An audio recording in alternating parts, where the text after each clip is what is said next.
সিবিআইয়ের যে primary chargesheet সেই চার্জশিটের উপর বেস করে মাননীয় বিচারপতি আজকে এই সাজা ঘোষণা করেছেন বিএনএস 63, 66 এবং 105-এর উপর বেস করে। কিন্তু যে কথাটা পরিষ্কারভাবে বলতে চাই সেটা হচ্ছে যে এটা যে সঞ্জয় রায় ছাড়া আর কে, এই প্রশ্নটা অত্যন্ত জরুরি। আমরাও তো সেদিন সকালে দেখেছি যে ওখানে ডব্লিউএমসির কর্তা ব্যক্তি, আইপিএস আইএস নানান কর্তা ব্যক্তিরা জড়িত।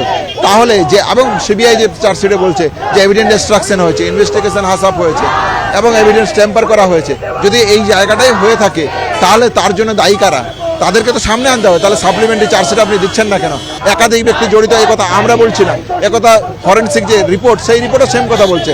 তাহলে এই যে রিপোর্ট, এই রিপোর্টের সম্পূর্ণ পূর্ণাঙ্গ তদন্তের রিপোর্ট সামনে আসা উচিত। সঞ্জয় রায় একজন একুশ, একথা দিনের আলোর মতন পরিষ্কার, কিন্তু যে জায়গাটা পরিষ্কার হতে হবে সঞ্জয় রায় ছাড়া আর কারা? যে দেশের সর্বোচ্চ তদন্তকারী সংস্থা সিবিআই তদন্ত করছে, দেশের সর্বোচ্চ কোর্ট সুপ্রিম কোর্ট মনিটর করছে, তারপরেও যদি দেখা যায় যে বিচারের জায়গাতে নাগরিক সমাজকে দিনের পর দিন রাস্তায় প্রতিবাদে, বিক্ষোভে, মিছিলে থাকতে হয়, তার মাধ্যমেই দাবি আদায় করতে হয়, তাহলে নাগরিক সমাজ সেটা করবে। তাহলে আমাদের প্রশ্ন হচ্ছে সেই জায়গায় যে তাদের যে রেসপন্সিবিলিটি, তাদের যে কর্তব্য, তাদের যে প্রসঙ্গ, সেই প্রসঙ্গের থেকে এবং 9 মতন আগস্টের মতন ঘটনায়, রেপ এবং মার্ডারের মতন ঘটনাকে কেন্দ্র করে যে প্রমনেস দেখা প্রয়োজন সেই প্রমনেস তারা দেখাক